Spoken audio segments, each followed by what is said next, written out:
Chers auditeurs, Shalom Uvracha, secours les Ilunishma de mon beau-frère, Reb Tzvi ben Pinchas, Zichrono Livracha. Ce mercredi, donc dès mardi soir, on sera le 10 Shvat, le Yud Shvat, jour anniversaire de l'Aïla du Rabbi précédent, le Rabbi Yosef Yitzhak, 6e Rabbi de Lubavitch. Le lendemain, jeudi 11 Shvat, est le jour où, un an après l'Aïsalkou du Rabbi précédent, son gendre a accepté d'être le 7e et dernier Rabbi de Chabad. Et ce Shabbat est le Shabbat Beshalach, le Shabbat Shira.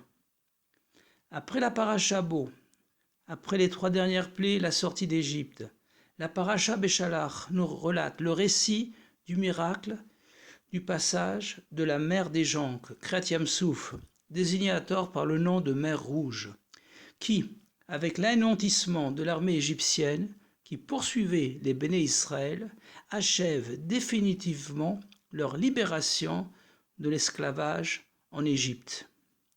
L'Admour Hazaken, le premier rabbi de Chabad, nous a enseigné que l'on doit vivre avec le temps, c'est-à-dire avec la paracha de la semaine. Dimanche, avec le Rishon de la paracha. Lundi, avec le Sheni, etc. Donc cette semaine, on vit la Géoula, la libération d'Égypte. On doit donc, en s'inspirant de Myriam et des autres femmes qui, avant la sortie d'Égypte, avaient déjà préparé leur tambourin, anticiper la Géoula immédiate et définitive. Dans notre paracha, Shemot chapitre 14, verset 31, juste après le miracle de la mer, il est écrit « Vayiru ha'amet Hashem, vayaminu ba Hashem, uve Moshe avdo » Et le peuple a craint Hashem. Et ils ont eu foi en Hashem et en Moshe son serviteur. Ensuite commence la Shiratayam, le chant de la mer, avec les mots Az Yashir Moshe en Israël et Ashira Azot la Hashem. Alors, Moshe chantera avec les enfants d'Israël ce chant à Hashem. Verset de la Torah que l'on dit tous les matins dans les psuks et des Imra de Shacharit. On apprend donc que l'on doit avoir émouna, confiance dans les paroles du Moshe de notre génération, du Rabbi, qui nous a dit maintes fois que l'on est la dernière génération de l'exil, de la galoute, et la première génération de la Géoula, de l'ère messianique. Et cette émouna doit se traduire ensuite en bitachon, en étant sûr, batouach, que la Géoula est imminente.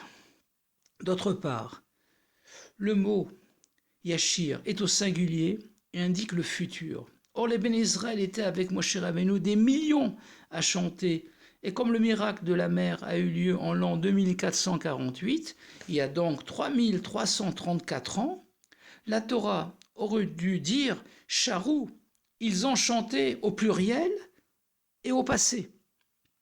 Rashi, en citant le Midrash, explique que l'utilisation du futur vient nous apprendre que Moshe et tous les Béné Israël vont ressusciter et chanteront ce chant lors de la délivrance messianique. Mais pourquoi utiliser le singulier Yashir et pas Yashiru? La Chassidoute nous explique que la lettre Yud, semblable à un point, qui est la plus petite lettre de l'alphabet hébraïque et qui a pour valeur numérique 10, représente l'essence de la Neshama, de l'âme d'un juif, avec ses 10 facultés, ses 10 kochot. Et lors du miracle de la mer, s'est dévoilée cette essence qui a inspiré tous les Béné Israël à chanter simultanément et sans aucune préparation le même chant, la même shira. Donc Yashir peut se lire Yud Shir, le chant du Yud, et lorsque se dévoile ce niveau, il n'y a plus de différence entre les Béné Israël, et ils ne font qu'un avec Moshe Rabbeinu, d'où la forme au singulier.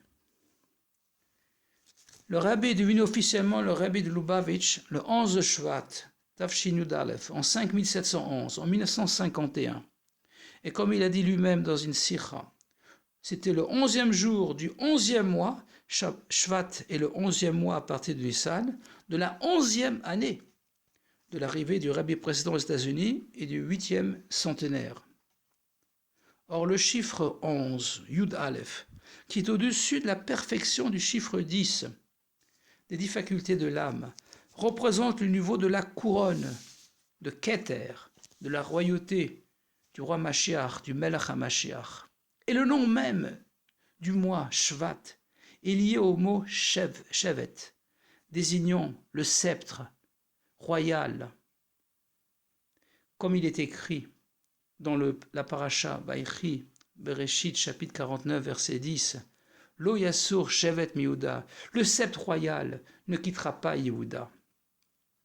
De plus, le Rabbi est né le 11, le Yud Aleph Nissan. Ceci dit, dès que le Rabbi Yosef Yitzhak a quitté ce monde, le 10 Shvat 5710, Shabbat Paracha Bo, vers 8 heures du matin, le Rabbi l'a en fait succédé. Nishmato Bi, son âme est en moi. Et les chassidim l'ont ensuite consulté pour demander des conseils et des brachot. Que l'on mette donc à profit les jours qui nous restent jusqu'au 10 et 11 Shvat pour assumer la mission que le Rabbi nous a donnée, de se préparer à recevoir concrètement le Mashiach, en s'inspirant de ses enseignements, en respectant toutes ses directives, en accomplissant les campagnes des mitzvot, les mivsaïm akdoshim, ainsi que les minagim, les coutumes de Yud Shvat, comme le Rabbi l'a demandé dans la Sikha de Parashabo Tafshinun Beit en 1992. Nous mériterons alors, en ce jour propice et kadosh, d'assister au Bati Legani. Je reviendrai dans mon jardin, le retour de la Shrina, de la présence divine dans le monde entier. Le Midrash rapporte qu'il y a 10 chants importants dans l'histoire d'Israël. Les 9 premiers furent successivement les chants qui retentirent la nuit de la sortie d'Égypte, Yeshaya, chapitre 30, verset 29. Le cantique de la mer, Shiratayam, Shmot, chapitre 15, verset 1 à 21. Le chant du puits, Bamidbar, chapitre 21, verset 17 à 20. Le chant de Moshe Rabbeinu, Hazinu, quand il a terminé l'écriture de la Torah. Devarim, chapitre 32, verset 1 à 43. Le chant de Yoshua, pour arrêter le soleil. Yoshua, chapitre 10, versets 12 et 13. Le chant de la prophétesse Dvorah. Shoftim, chapitre 5. Le chant du roi David. Shmuel Beit, chapitre 22. Le chant de l'inauguration du Beit Hamikdash, du premier temple. Teilim, chapitre 30.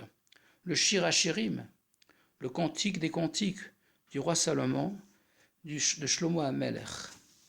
Le 10e et dernier chant sera le Shir Hadash, le nouveau chant au masculin, de la Géoula véritable et complète, que l'on mérite tous de le chanter immédiatement avec le dévoilement du Rabbi Melech HaMashiach Miyad Mamash, Yechi Adoneinu Morenu Verabbeinu, Melech HaMashiach Le'olam Vaed, un bon Yud Aleph Shvat, Shabbat Shalom, à Gute Shabbos, et à bientôt dans le 3e Beit Hamikdash.